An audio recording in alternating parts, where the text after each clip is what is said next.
Muito bem, irmãos.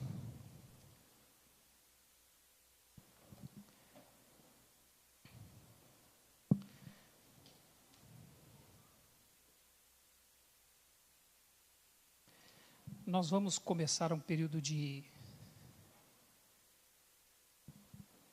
estudos aqui nessa nossa classe, nessa nossa turma aqui, por assim dizer. No ano de 2014, há 10 anos atrás, eu ministrei uma série de aulas aqui na nossa classe, intitulada A Bíblia e o Coração Humano. O que a palavra de Deus fala a respeito do nosso coração. E eu queria propor esse tema novamente aqui. Nós vamos estudar novamente esse assunto. Os irmãos mais antigos aqui da igreja vão se relembrar disso. Aqueles que chegaram depois vão ter o contato com isso. E porque nós julgamos importante, irmãos, de tempos em tempos a gente refletir sobre coisas que nós já falamos aqui na igreja e nós voltarmos a elas para sermos relembrados e ministrar ao coração daqueles que não ouviram ainda a respeito desse tema de forma detida, como nós queremos fazer aqui nesse nosso período aqui. Porque a palavra de Deus, o alvo dela é o nosso coração. Inclusive, nós lemos aqui o versículo de Hebreus, capítulo 4, versículo 12, que diz que a palavra de Deus é viva e eficaz, mais cortante do que qualquer espada de 2 gumes, e penetra até o ponto de dividir alma e espírito, juntas e medulas, e é apta para discernir os pensamentos e propósitos do coração. Obrigado. Então, o alvo da palavra de Deus são os corações. Ao contrário do que muitos podem desavisadamente pensar, o alvo da palavra de Deus não é comportamento. A Bíblia não é behaviorista. Behaviorismo é uma filosofia, né, um pensamento que trata dos comportamentos, na mudança comportamental. A Bíblia não é behaviorista. Ela fala, obviamente, de atitudes, ela fala do comportamento, do proceder, de ser praticante, mas sempre como resultado daquilo que está no coração, daquilo que o coração compreende, aquilo que o coração entende. Então, por isso a palavra do Senhor vai falar tanto do coração. Cerca de 800 passagens na Bíblia falam do coração. 800 passagens. Então, ela tem como alvo o coração humano.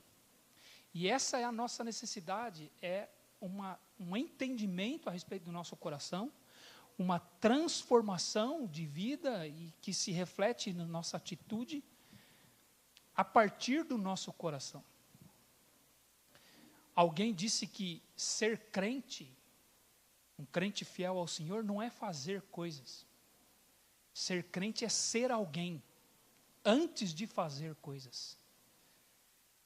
Então, Deus não está preocupado com o nosso fazer, tanto quanto Ele está preocupado com aquilo que nós estamos pensando, aquilo que nós estamos entendendo, aquilo que nós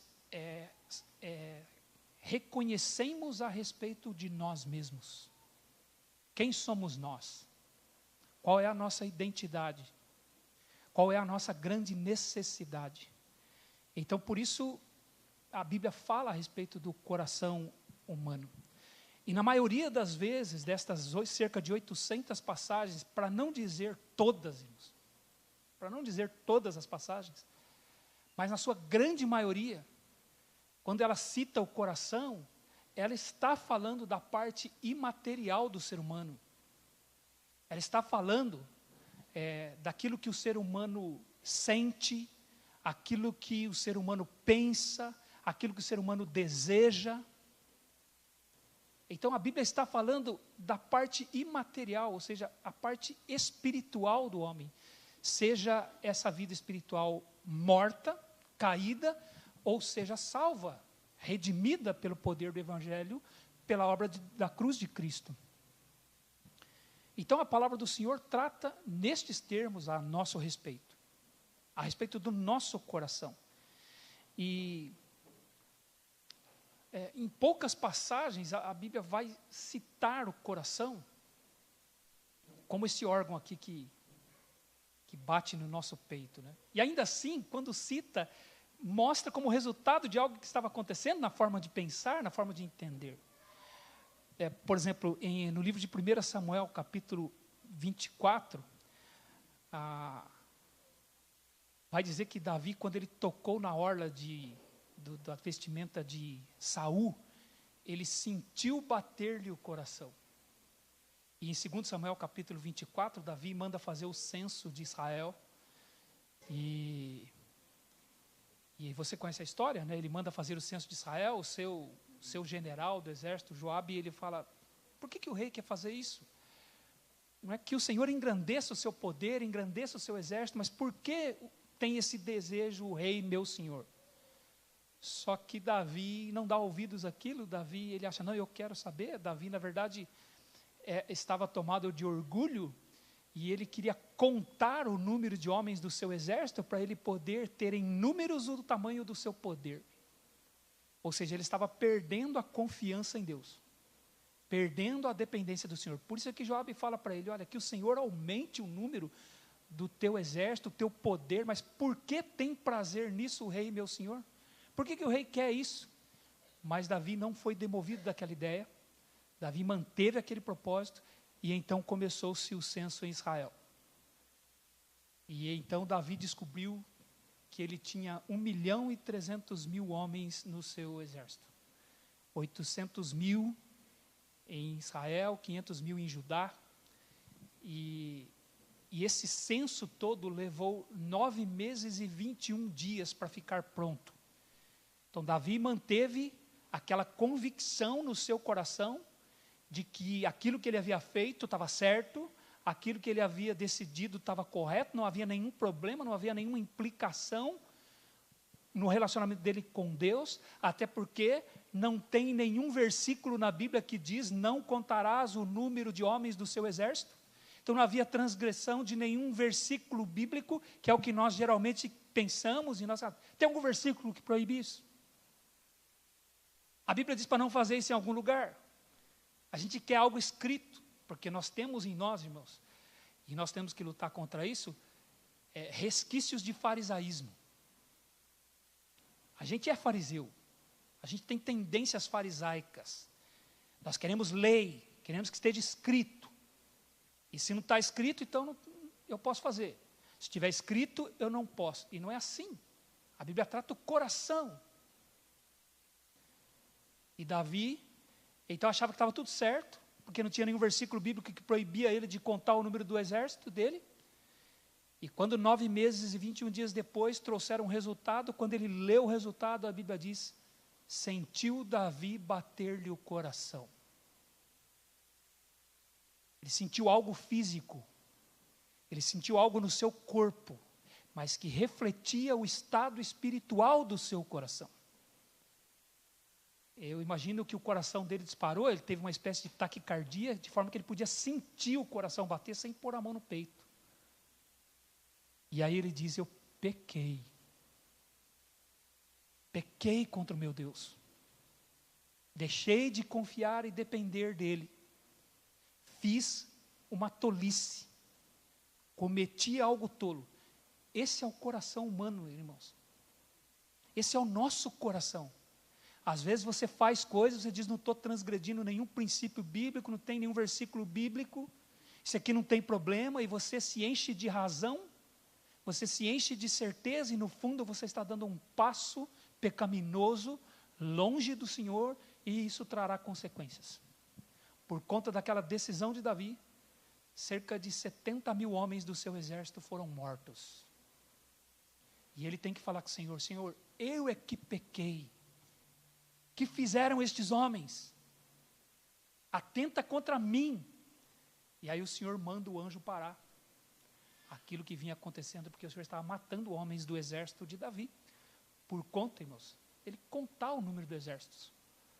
Porque o problema não era contar, o problema é o que estava por trás daquilo, é o que estava embasando aquilo. é o que estava no coração dele. Então esse é o coração humano, e é por isso que a palavra do Senhor vai falar a respeito do coração. Quando nós compreendemos o coração, quando nós entendemos o que a palavra de Deus fala a respeito do coração humano, nós estamos conhecendo a nós estamos reconhecendo quem nós somos, nós estamos conhecendo a Deus. A Bíblia, ela é um livro, nós podemos dizer, teológico e antropológico. Teológico porque ela nos apresenta quem Deus é, e antropológico porque ela nos apresenta quem o homem é.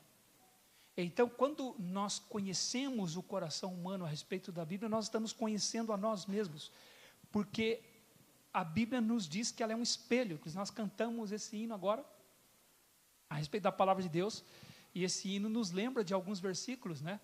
Ele diz que a palavra de Deus, ela é espelho, é martelo e é espada. E graças a Deus por isso, porque como espelho ela nos mostra quem nós somos, como martelo ela quebra o nosso coração, que é duro, e como espada ela penetra, expõe para nós o que tem no nosso coração, e é o que nós precisamos. Agora, esse não é, irmãos, um assunto popular, sabe por quê? Porque nós não temos prazer em saber quem nós somos, a não ser que mintam para nós, aí nós sentimos prazer. Por que que 2 Timóteo capítulo 4, versículos de 1 a 5, Paulo diz para Timóteo, conjurando inclusive, para Timóteo pregar a palavra, ou seja, expor a palavra de Deus, que é viva e eficaz, mais cortante do que qualquer espada de 2 gumes, para ele pregar a palavra, a tempo e fora de tempo, quer seja oportuno, quer não, exortando, admoestando, com toda mansidão e ensino e doutrina. E ele diz por quê? Sabe por que você tem que expor a palavra, Timóteo? Sabe por que você tem que pregar a palavra o tempo todo? Porque as pessoas têm mais prazer nas mentiras do que na verdade da palavra de Deus. Porque haverá um tempo em que os homens se recusarão a dar ouvidos à palavra de Deus, se recusarão a dar ouvidos à verdade, mas procurarão cercar-se de mestres que falam somente aquilo que é agradável aos seus ouvidos. Então, como que sentindo coceira nos ouvidos, vão deixar de dar ouvidos à verdade e vão recorrer às mentiras, às fábulas, porque mentira dá prazer de ouvir. Quando alguém mente a nosso respeito, nós sentimos prazer, nós não temos nenhuma dificuldade. Não há necessidade de esforço, não há necessidade de luta consigo mesmo, não há necessidade de empenho, você sente prazer quando alguém mente para você, a seu respeito. É por isso que nós gostamos tanto de elogios. Nós adoramos que nos elogiem. Agora, por que esse não é um assunto popular? Porque quando você vem para a palavra de Deus, raramente ela vai elogiar você. Raramente a palavra de Deus nos elogia. Ela nos confronta, ela nos corrige, ela mostra as nossas mazelas, ela mostra a nossa necessidade de arrependimento. E é por isso que as pessoas não gostam muito de olhar nesse espelho que é a palavra de Deus. Abra aí em Tiago capítulo 1. Tiago capítulo 1.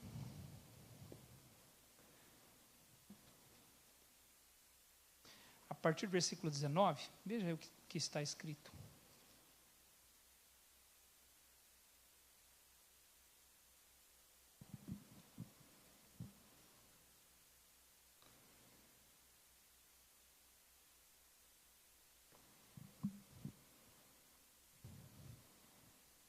Tiago, capítulo 1, a partir do versículo 19, né, nós estudamos essa passagem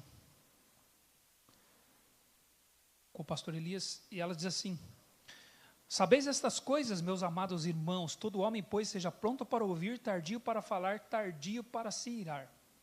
Porque a ira do homem não produz a justiça de Deus. Portanto, despojando-vos de toda a impureza e acúmulo de maldade, acolhei com mansidão a palavra em vós implantada, a qual é poderosa para salvar as vossas almas. Tornai-vos, pois, praticantes da palavra, e não somente ouvintes, enganando-vos a vós mesmos. Porque se alguém é ouvinte da palavra e não praticante, assemelha-se ao homem que contempla num espelho o seu rosto natural, pois assim mesmo se contempla e se retira, e para logo se esquece de como era a sua aparência. Mas aquele que considera atentamente na lei perfeita, a lei da liberdade, nela persevera, não sendo ouvinte negligente, mas operoso praticante, esse será bem-aventurado no que realizar. Então, essa é a passagem que nós usamos para afirmar que a palavra de Deus é como um espelho para o qual nós olhamos e nos enxergamos. Agora, veja que o contexto da palavra, ele fala da necessidade de um empenho, de um esforço, porque não é algo prazeroso. Pelo contrário, é algo que nos ira. Veja o que ele diz: sabeis estas coisas, meus amados irmãos, todo homem seja pronto para ouvir, tardio para irar-se, e tardio para falar e tardio para irar-se. Por que ele fala assim? Porque comumente, quando nós ouvimos a palavra de Deus, o nosso coração fica irado. Não vem dizer que o seu não fica. O meu e o seu fica. Quando Deus fala conosco o que nós somos, o nosso coração se levanta e quer se justificar, o nosso coração quer falar, ele quer irar-se, porque o contexto é de ouvir a palavra do Senhor. Tiago estava escrevendo para um grupo de irmãos que tinham como hábito, fazia parte da cultura deles, inclusive, ouvir a exposição da palavra do Senhor. Reunir-se, colocar-se diante de um homem que abria a palavra do Senhor e falava a palavra do Senhor para eles. E então Tiago diz: olha, quando você ouvir a palavra do Senhor, seja tardio no falar, ou seja, no se justificar perante a palavra do Senhor, fique quieto, apenas ouça, é isso que ele está dizendo. Não queira já falar e se justificar, e seja tardio para se irar, porque ela vai te tocar, ela vai te ofender, e você vai querer irar-se perante ela. Essa vai ser a reação da sua carne, da sua natureza caída, que ainda está em você. Então ele diz: seja breve no ouvir, ouça, ouça. E ele diz mais: acolha isso com mansidão. O que é a mansidão, irmãos? A mansidão é o contrário da ira. A ira faz com que você reaja, com que você dê coices. A ideia é essa, dê coices. A mansidão faz com que você haja como um cordeiro. O cordeiro não dá coice. O cordeiro ouve, é conduzido e não reage. Ele diz então: acolha com mansidão a palavra de Deus em vós implantada, porque ela é poderosa para salvar as vossas almas. Ela tem poder para transformar vocês. Então ele está falando aqui de uma reação perante a palavra de Deus, a esse espelho. Então ele diz: seja então pronto para ouvir. E depois de ouvir, praticar. Porque se você ouve também e não pratica, também ela não tem efeito. E quando é que você vai praticar? Quando você entendeu quem você é. Ele diz: porque se alguém ouve e não pratica, é semelhante ao homem que olha o seu rosto no espelho e vai embora e se esquece como era. E isso é um fenômeno, não é? Você olhar no espelho e não ver você. Nós somos bons de olhar no espelho da palavra de Deus e ver outras pessoas. A gente vê a palavra de Deus, a gente lembra do irmão, lembra da irmã, lembra do marido, lembra da esposa. Eu tinha que ouvir isso aqui. Isso aqui é para ele, isso aqui é para ela, isso aqui é para aquele irmão. Eles: não, é para eu me ver. Ela é um espelho colocado diante de mim, para que eu possa reconhecer o meu coração, as suas mazelas. E é por isso que ela revela o coração. E como, citando novamente Hebreus 4:12, diz que ela é apta para discernir os pensamentos e propósitos do coração. Discernir é uma palavra que significa julgar. A palavra de Deus entra lá e julga o que está lá no fundo do coração. Então, quando você ouve a palavra do Senhor, quando você entende a palavra do Senhor, a conclusão que você vai chegar é diz: meu Deus, é isso que tinha no meu coração e eu não estava enxergando? Senhor, é isso? É isso que eu sou? É assim que eu sou? E eu não estava enxergando isso, eu tinha uma visão tão positiva a meu próprio respeito. Veja, irmãos, não é um exercício prazeroso. Não é um exercício fácil.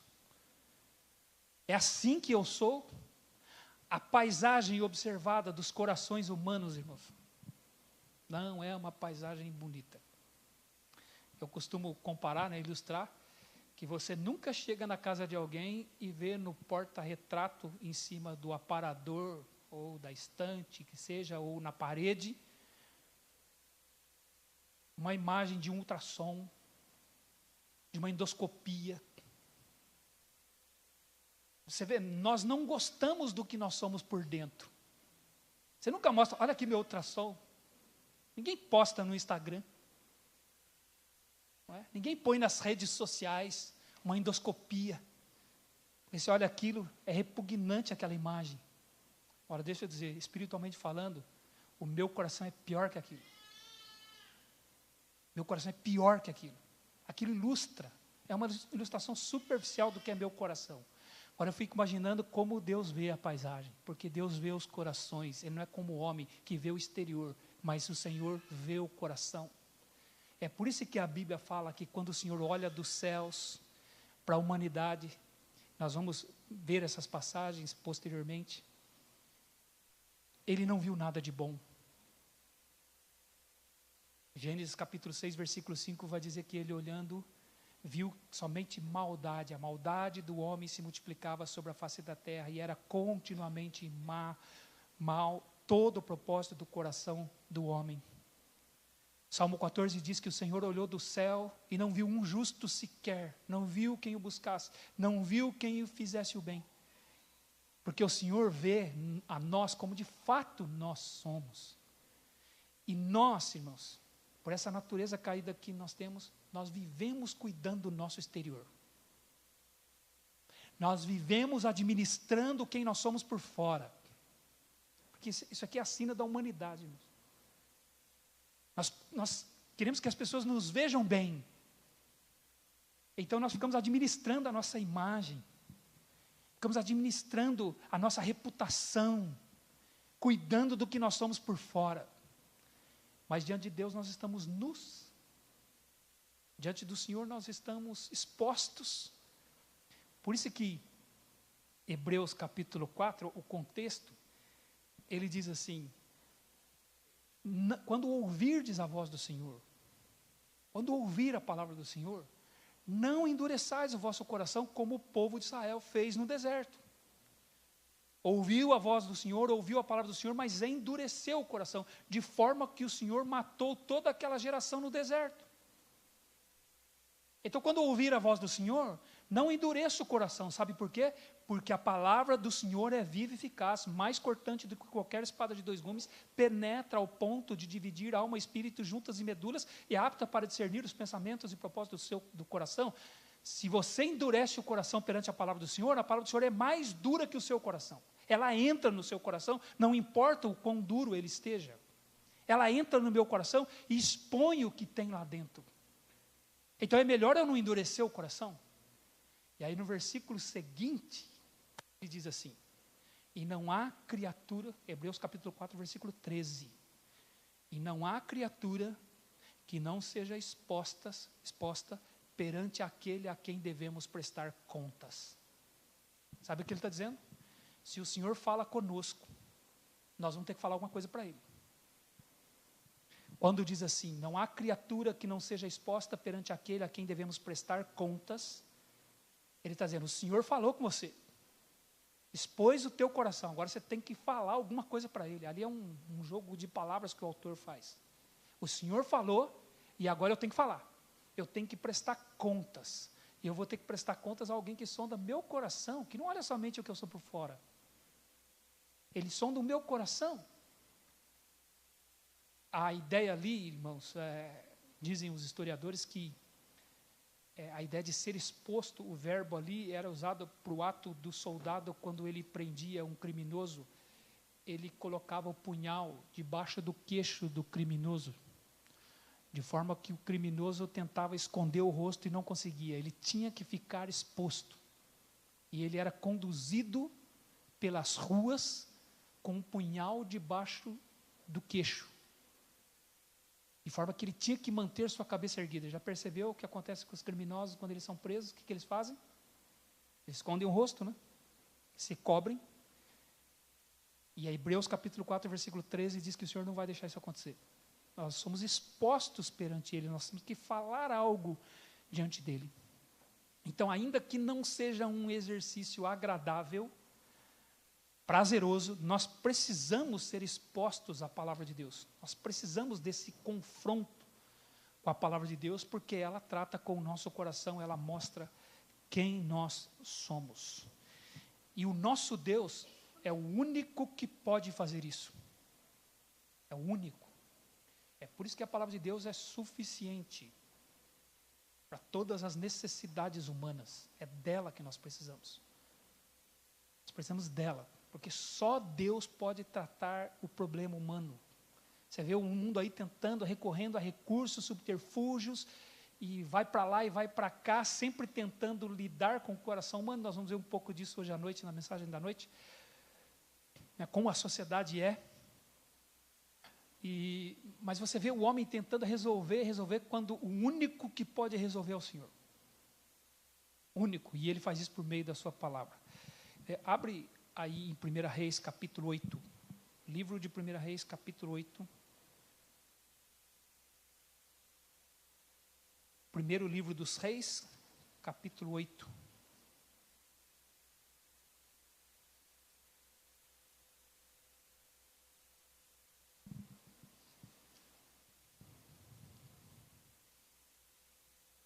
Aqui é a oração que Salomão faz quando ele está dedicando o templo que ele construiu ao Senhor. Davi desejou construir o templo, mas o Senhor não permitiu. O Senhor disse que essa tarefa caberia ao filho dele.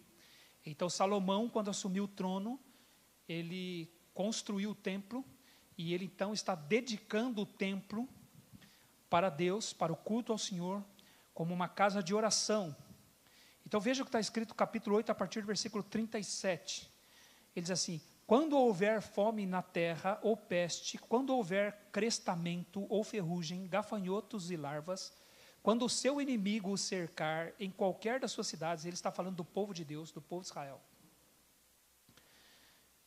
Quando o seu inimigo o cercar em qualquer das suas cidades, ou houver alguma praga ou doença, toda a oração e súplica que qualquer homem ou todo o teu povo Israel fizer, conhecendo cada um a chaga do seu coração, e estendendo as mãos para o rumo desta casa, ouve tu nos céus, lugar da tua habitação, perdoa, age e dá a cada um segundo todos os seus caminhos, já que lhe conheces o coração, porque tu, só tu, és conhecedor do coração de todos os filhos dos homens, para que te temam todos os dias que viverem na terra que deste a nossos pais.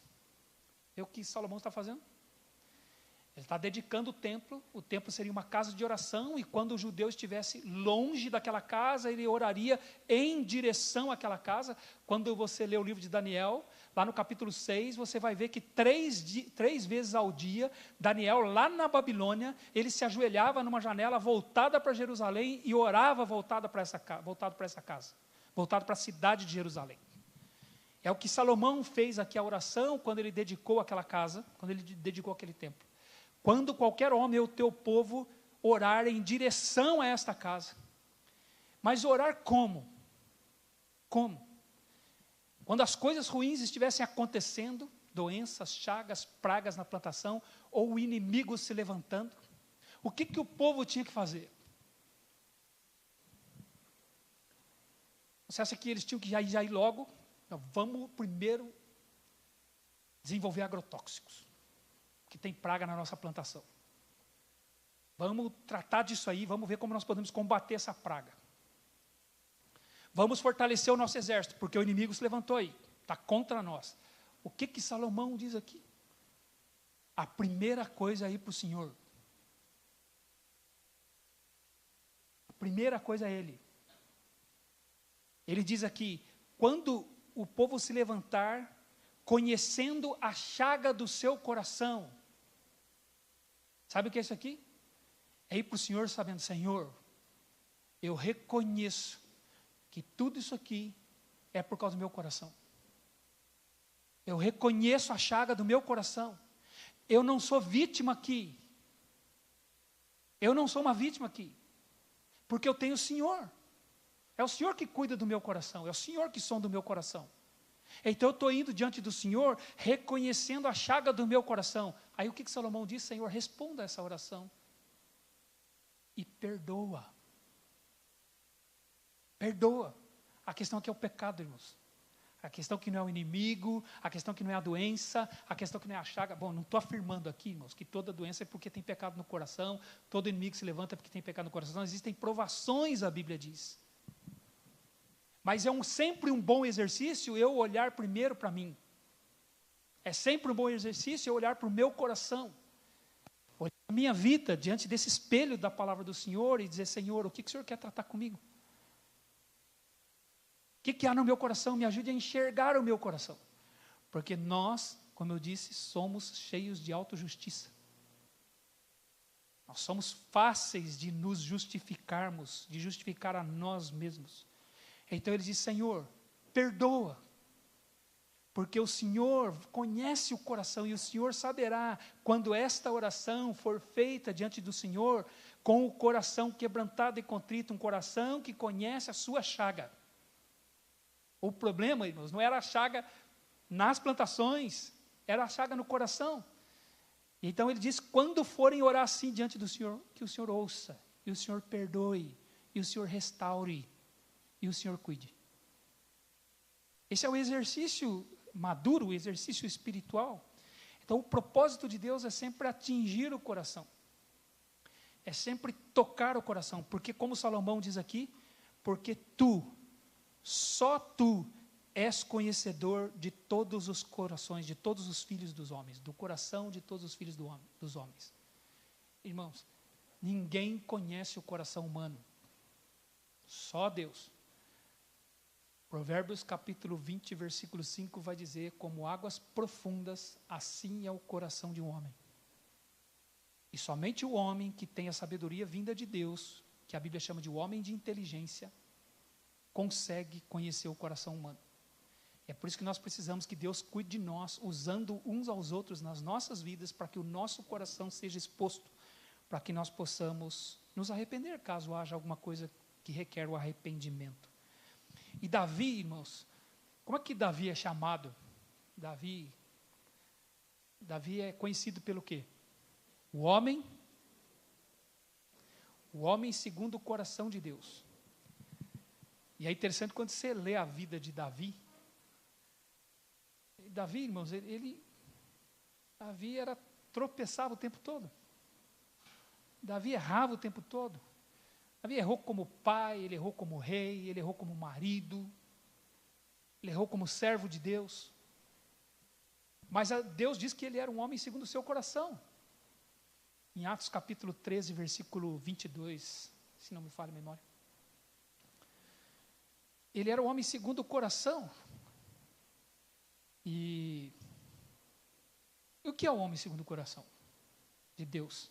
É um homem cujo coração nunca peca? É um homem cujo coração é perfeito? Que há poucos pecados dos quais ele deve se arrepender?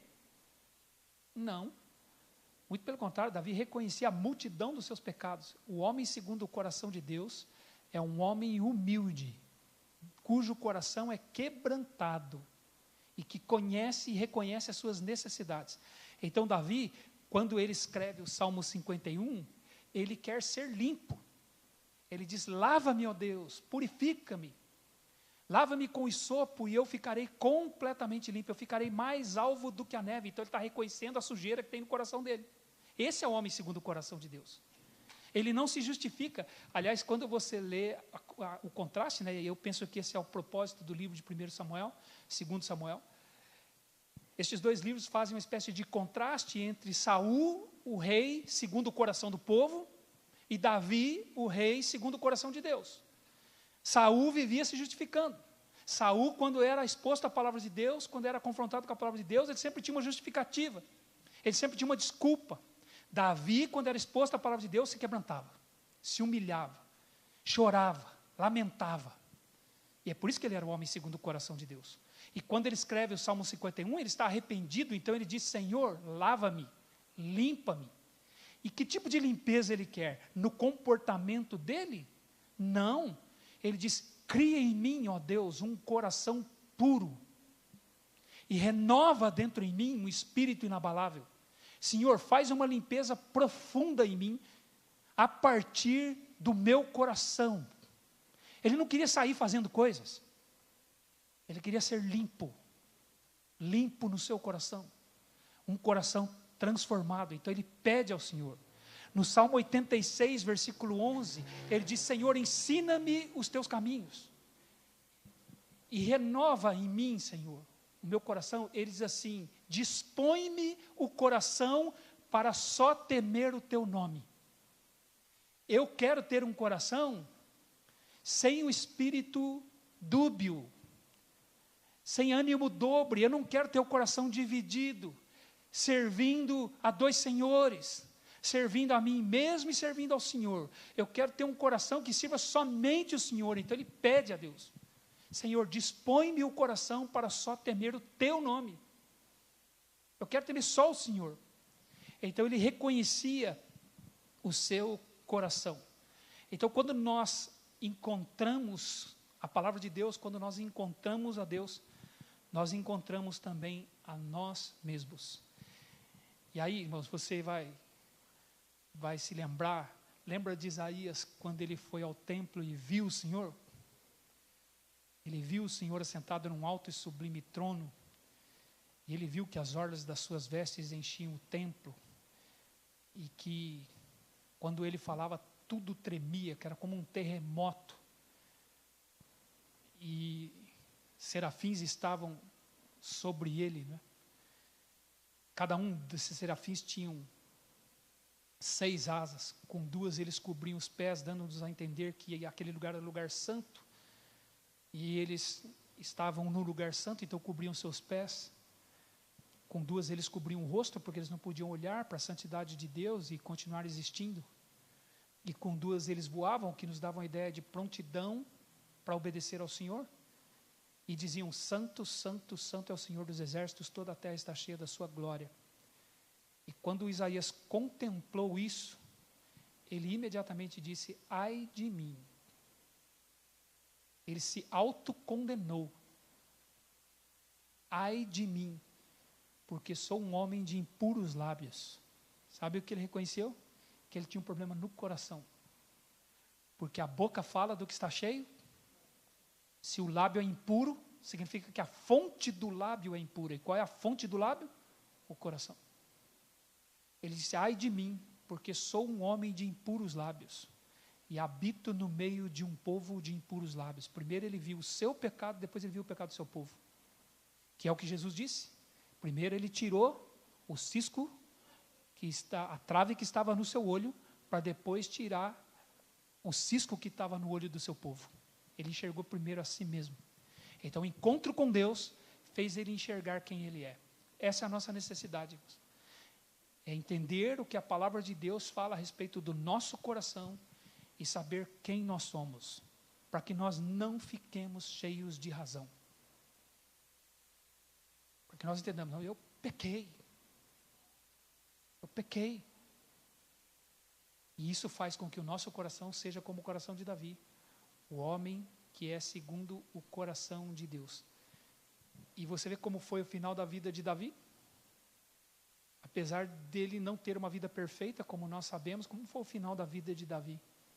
Deus disse para Davi: eu vou te dar uma ditosa velhice. Uma ditosa velhice. Ah, irmãos, como é bom saber terminar. A Bíblia fala que nós devemos começar bem, mas devemos terminar bem. Quantas pessoas começam a tropeçar no final? E Deus disse para Davi: Davi, você vai terminar bem. Eu vou te dar uma ditosa velhice, porque você é o homem segundo o meu coração. Então, vale a pena a gente sondar o coração, ainda que não seja um exercício agradável, ainda que não seja uma imagem prazerosa de se observar, vale a pena nós sondarmos o nosso coração. Então, algumas curiosidades aqui a respeito da palavra coração para nós, né, e caminharmos para o final dessa aula introdutória aqui a respeito dessa nossa necessidade. Desde os tempos antigos, irmãos, inclusive os tempos bíblicos, a palavra coração, ela foi usada, como disse no início, para falar da parte imaterial do homem. Os povos antigos, eles já haviam escolhido essa palavra para se referir ao centro dos desejos, mesmo povos não fora do povo de Deus, né?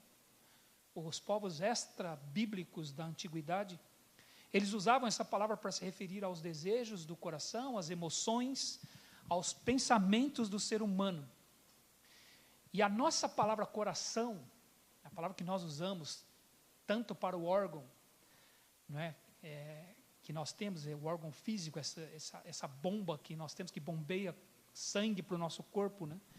Nós usamos essa palavra para se referir tanto ao órgão físico, mas também usamos muitas vezes para falar da nossa parte imaterial. A nossa palavra coração, ela tem origem no latim e tem origem no grego. E aí tem algumas curiosidades a respeito dessa palavra que eu vou compartilhar com os irmãos aqui. E palavras que estão no nosso cotidiano e nós nem sempre percebemos isso, né? A palavra coração para nós, ela tem origem no latim de uma raiz que é cor.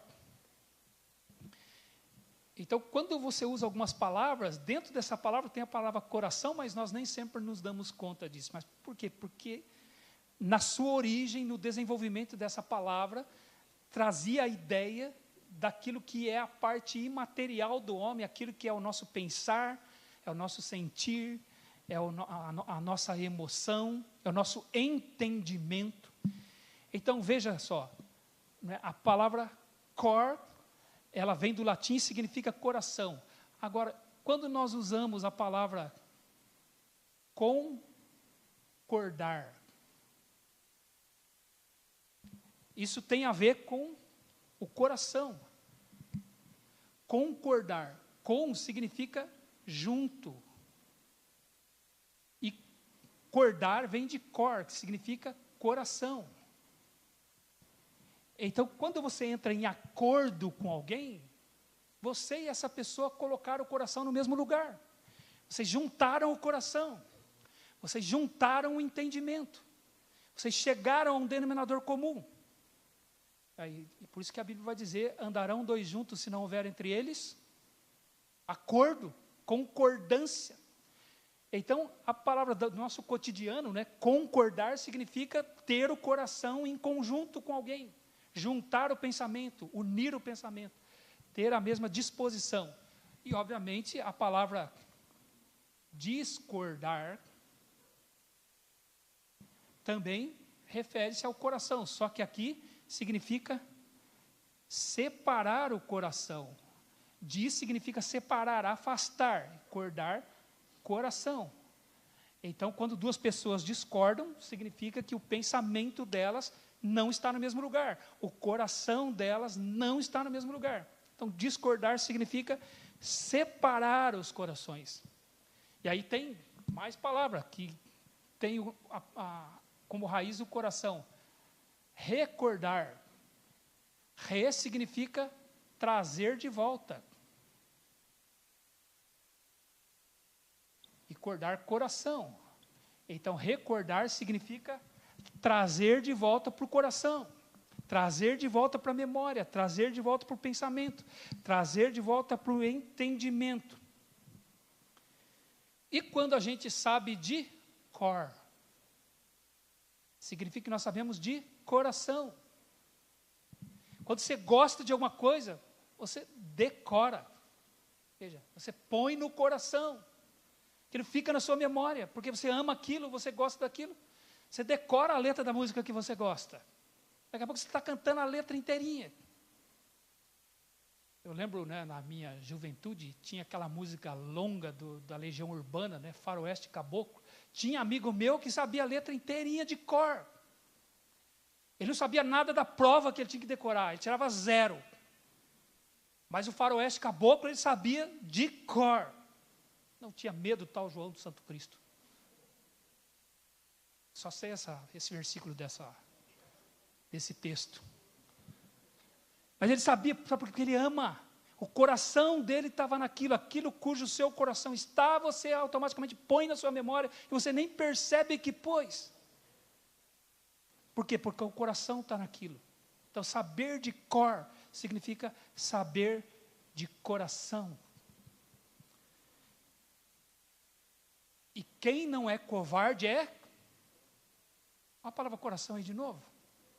Coragem. Significa alguém que age com o coração, com convicção.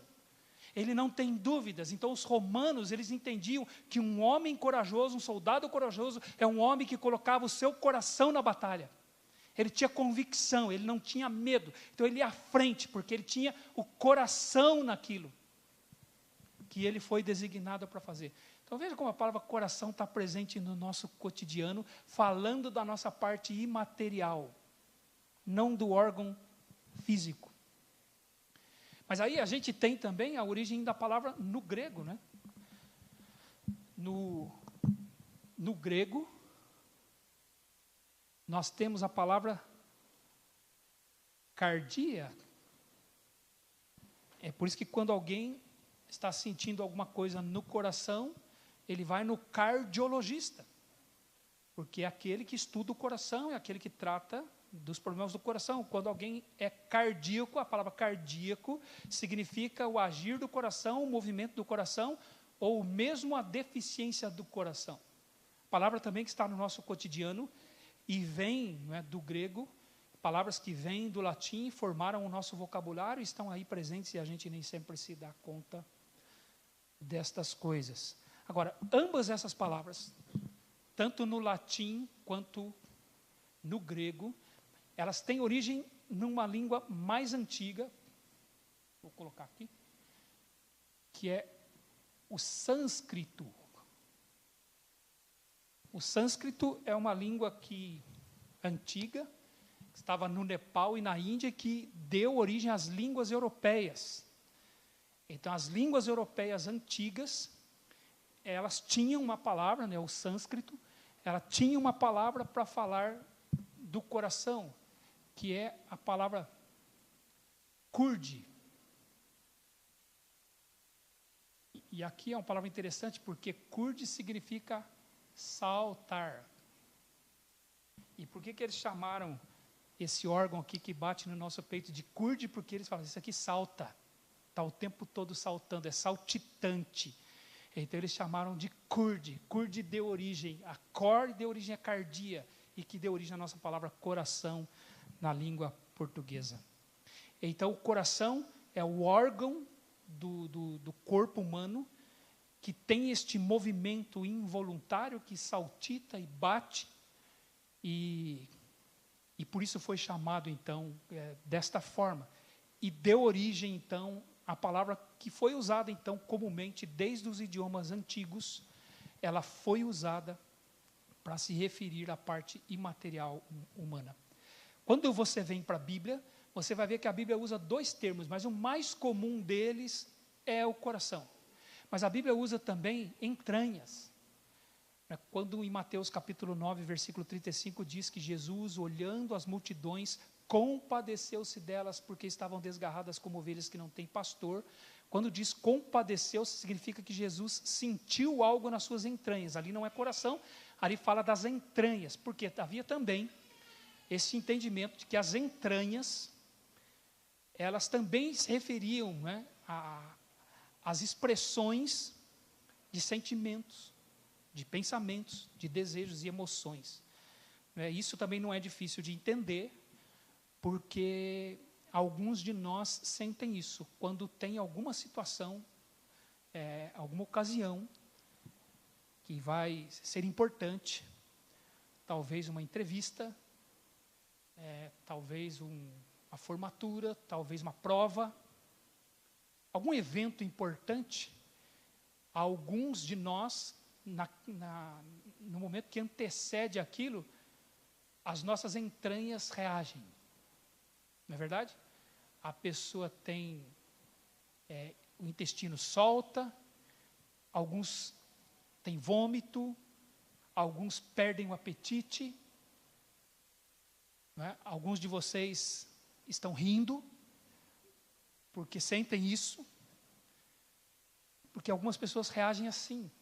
A parte digestiva delas reagem quando elas têm situações que tocam suas emoções, que as preocupam, que tocam seus pensamentos. Então, por isso eles usavam também entranhas, que se referia à parte digestiva. Então, nós temos esses dois termos na Bíblia, que, quando usados, geralmente falam de uma parte imaterial, mas fazendo referência a órgãos que nós temos no nosso corpo. E o coração, ele é o mais comum deles, esse termo, e fala, então, da nossa parte material, da necessidade que nós temos de conhecê-lo, de reconhecê-lo e entender como ele é. Então, como Deus formou a nós, né? Para terminar, eu quero terminar com essa passagem bíblica. Abra aí em Gênesis capítulo 1, versículo 26 e 27.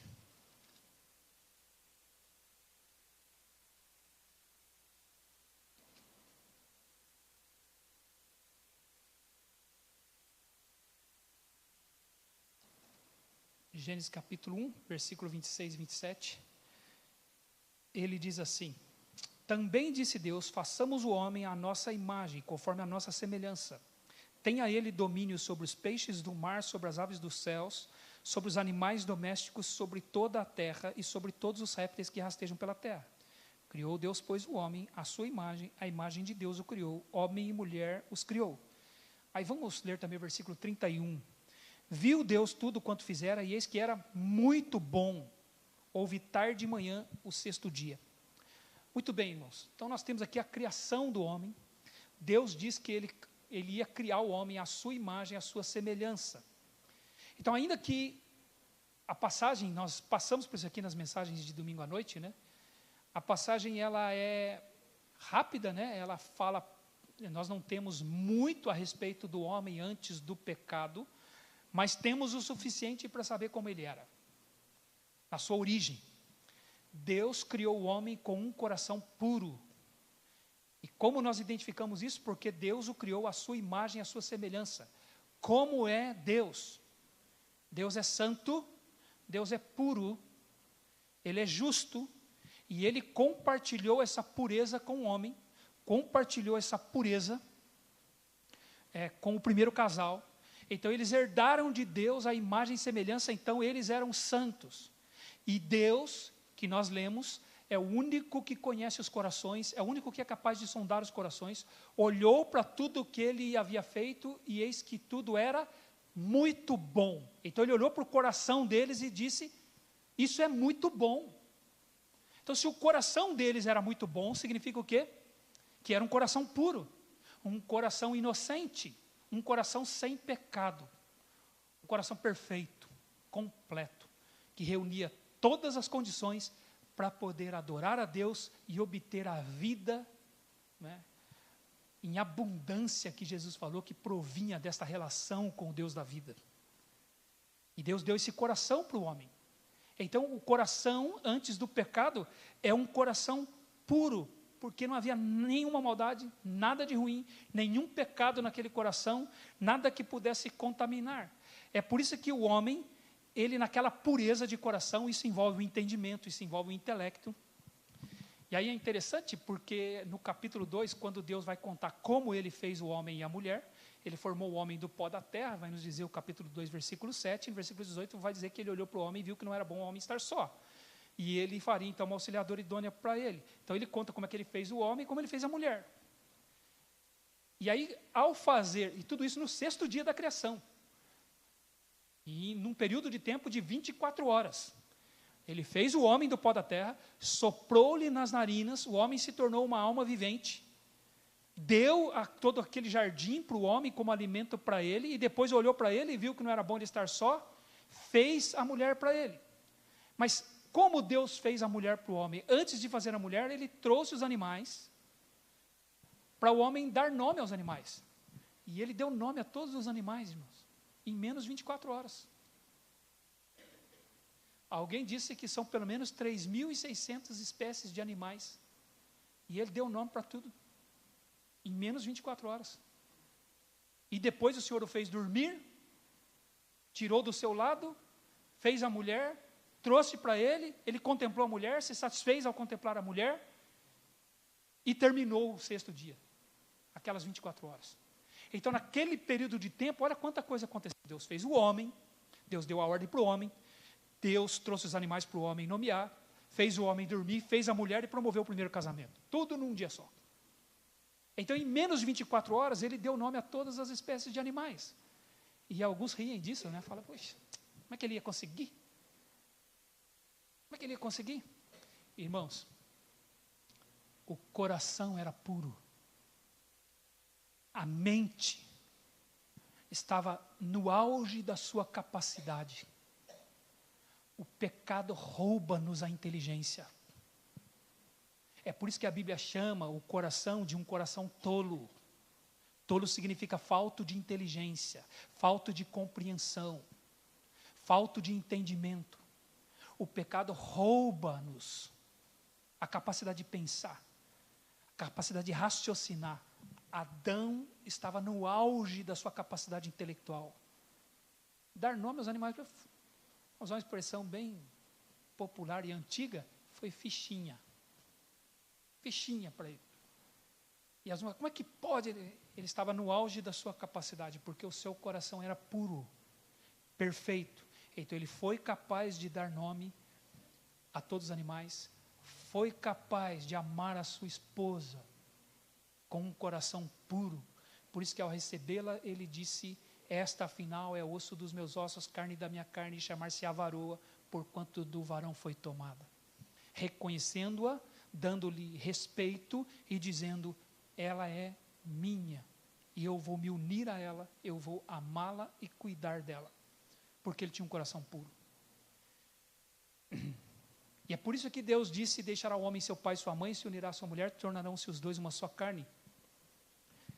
E aí Deus conclui dizendo que naquela situação ali, de um coração puro, ambos estavam nus e não se envergonhavam, no capítulo 2, versículo 25. Você imagina como é esse relacionamento? Um relacionamento de um coração puro.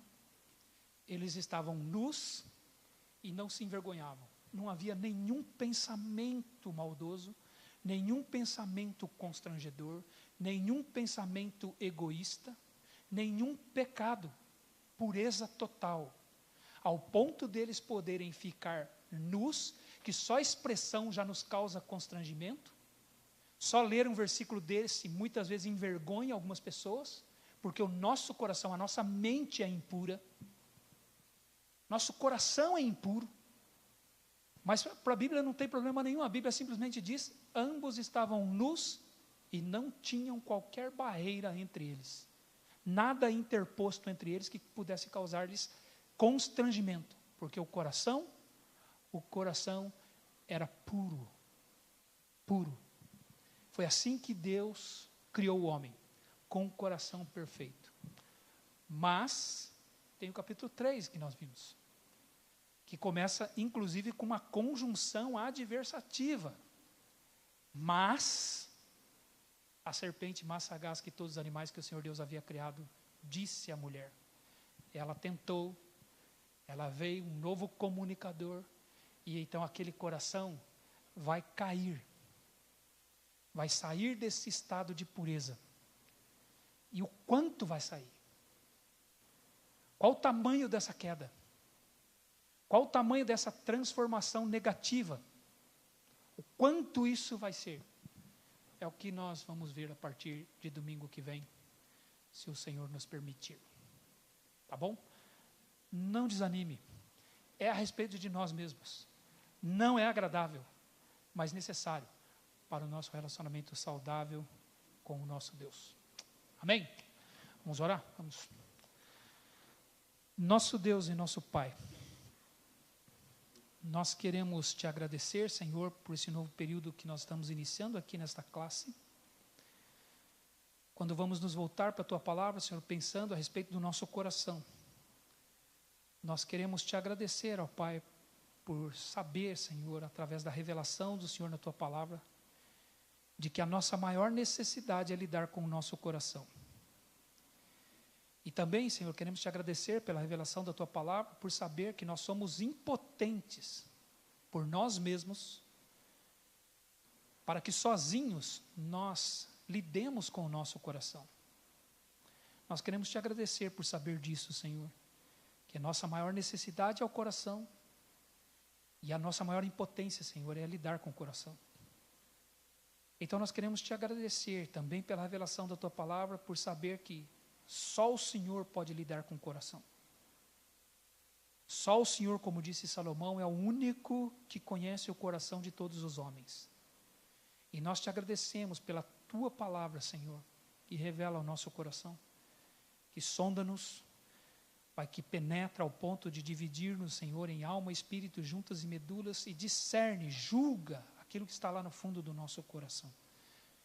Então nós queremos te agradecer pela Tua palavra, para a qual nós podemos recorrer sob a iluminação, a condução do Teu Santo Espírito, e assim podermos enxergar a nós mesmos como nós somos. Então cuida de nós, Senhor, nos abençoe, Senhor, nos ajude neste tempo aqui de estudo da Tua palavra, que ela seja um alimento para nós e tenha um efeito, Senhor, transformador na nossa vida, para que aconteça conosco aquilo que a Tua palavra nos ensina, para que nós sejamos, Senhor, bem-sucedidos naquilo que nós formos realizar, porque estamos reconhecendo o nosso coração. É a nossa oração, Senhor, e nós a fazemos no nome santo de Jesus, Teu Filho amado. Amém, Senhor. Amém. Meus irmãos, não é que Deus abençoe, que tenhamos todos um bom domingo, e relembrando, né, pedindo aos irmãos que continuem em oração uns pelos outros, não é, com este alvo sempre, né, de que Deus atinja os corações uns dos outros. Há irmãos nossos que têm sido alvo das nossas orações, e que os irmãos continuem orando por eles, né. Nós temos nosso irmão Gabriel, que compartilhou conosco a necessidade de trabalho, nós temos outros irmãos procurando trabalho, emprego na igreja.